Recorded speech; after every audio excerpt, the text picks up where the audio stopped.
This wasn't random. The thing you already felt. You are in a conversation with someone. They are saying the right things. Maybe even all the right things. They explain themselves. They sound calm. They tell you not to worry. And yet, while they are talking, something inside you does not relax. You nod. You keep listening. Maybe you even tell yourself to stay fair, stay open-minded, don't jump to conclusions. But later, when the conversation ends, one feeling remains. Something is off. You cannot fully prove it yet. You do not have the perfect sentence for it. But some part of you already knows this is not really about needing more information. It is about not wanting to admit what you already felt. What intuition usually feels like. People talk about intuition as if it is some mystical gift. Usually it is much less dramatic than that. Intuition often feels like very small friction. A sentence that lands strangely. A promise that should bring relief, but doesn't. A person who seems sincere, but keeps leaving you slightly tense. A job opportunity that looks perfect on paper, but your energy keeps dropping every time you think about accepting it. That is often how intuition begins. Not as a voice. As resistance. A simple relationship example. Imagine you are dating someone. Nothing is obviously wrong. They text you. They say they care. They keep the connection going just enough that you stay invested. But after almost every interaction, you feel the same thing. Confused. You replay little details. Why did that message feel cold? Why did that compliment feel strange? Why do I feel relieved every time they are warm again? The pattern repeats for weeks, maybe months. And during that whole time, you keep saying to yourself, maybe I'm overthinking. Maybe I need more context. Maybe they're just complicated. But often the real reason you keep thinking about it is simpler. Some part of you has already noticed the pattern. The confusion is not coming from nowhere. It is coming from recognition.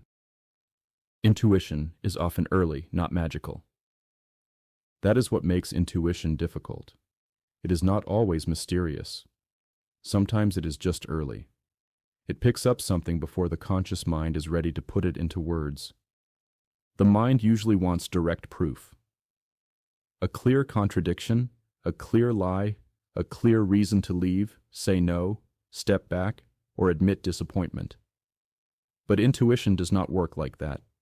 It notices accumulation, tone, timing, inconsistency, emotional aftertaste. It does not always know how to explain itself immediately, but it often knows the direction of something before the mind accepts where it is going. The work example. This happens outside relationships too. Imagine you get a new role at work. On paper, it looks like the right move. Better title, more money, more approval from other people. So you tell yourself you should be excited, but every morning you delay starting. Small tasks feel unusually heavy. You keep distracting yourself. You call it laziness, confusion, burnout, a motivation problem. But sometimes the deeper truth is this. Your intuition has already recognized that something about this life does not fit. The role may look right from the outside, but something in you has already stopped moving toward it, honestly. Why the mind delays? So why don't people just accept these truths immediately? Because many truths are expensive. Not financially, psychologically.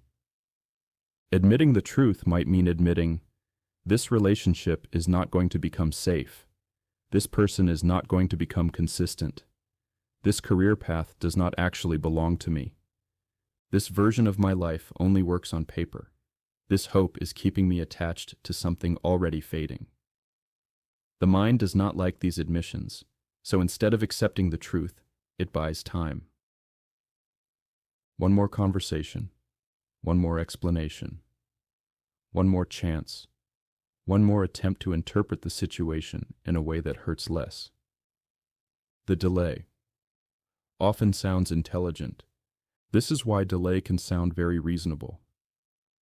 Maybe I'm projecting, maybe I'm too tired, maybe I'm too sensitive, maybe I need to be fair, maybe I don't have enough evidence yet.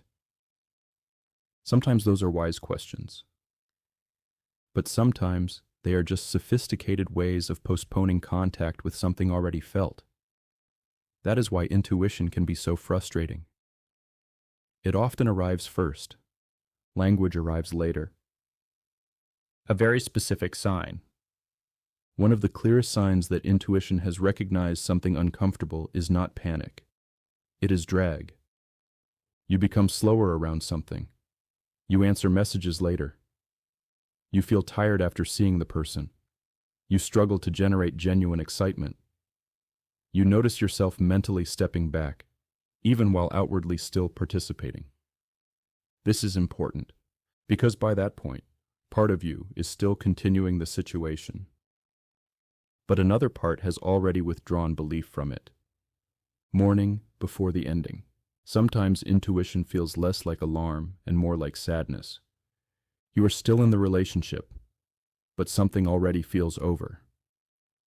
You are still in the job, but your attachment to it has quietly weakened. You are still trying to make sense of something, but another part of you has already begun grieving it. This can feel irrational. Why am I sad already? Nothing has officially ended. But that is exactly the point. Sometimes intuition recognizes the direction of the story before the final scene happens, and the body begins responding to that reality early. Why people keep returning to the same thought. This is also why people obsess over the same question again and again. They think repetition means they do not have an answer. But sometimes repetition means the answer is already there and the mind is trying to process it in smaller pieces. That is why people say things like, "I knew, but I didn't know." Psychologically, that makes perfect sense. They had contact with the truth before they fully admitted it. They felt it before they endorsed it. So they kept living beside it instead of fully inside it. The more uncomfortable part. There is another reason these truths are hard to accept. Often they do not only reveal something about the other person or the situation, they reveal something about you. How long you stayed, how much discomfort you translated into patience, how many times you called tension complexity, how much effort went into protecting a story your body had already stopped believing. That is a painful mirror, because now the truth is not only something is wrong, it is also some part of me knew. The split. This creates a strange internal split. One part of you continues. You show up, you answer, you plan, you explain, you keep the situation alive. Another part of you has already stepped back. That split is exhausting because it takes energy to keep acting from a story that no longer feels fully real. And usually, that split leaks into everything. Sleep changes. Motivation changes. The body feels heavier. Conversation starts feeling performative. You can still function, but innocence is gone. Why sudden decisions? Usually aren't sudden. This is why people sometimes seem to leave suddenly, end things suddenly, quit suddenly, speak the truth suddenly. From the outside, it looks abrupt. But usually the visible decision happened late. The real process started much earlier. In silence. In repeated discomfort. In the same inner signal appearing over and over until it could no longer be dismissed as noise. When intuition turns into knowledge. At a certain point, the pattern becomes too repetitive to ignore. The same tension after every interaction. The same tiredness around the same person. The same heaviness around the same future. the same internal resistance surviving every rational explanation. That is usually when intuition hardens into knowledge.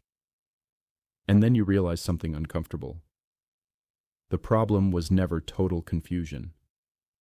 The problem was the cost of admitting what the confusion was pointing to. Final reflection.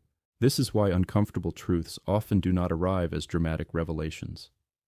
They arrive as repeated internal signals, a sentence that keeps staying with you, a silence that keeps echoing, a tiredness that keeps returning, a situation that your mind keeps defending while your body keeps stepping back from it. And maybe that is the hardest part. Intuition often recognizes not only what is wrong, but what is over. Over in trust, over in meaning, over in the story you were using to remain undecided. So when the truth finally becomes speakable, it rarely feels completely new. It feels familiar. Because in many cases, the real beginning of knowing did not happen at the moment of proof. It happened much earlier. In those small internal shifts you kept trying not to name. And if that is true, then the next truth that unsettles you may not arrive as surprise. It may arrive as recognition. I'm Oliver, and now you know why this happens. Or at least a part of it.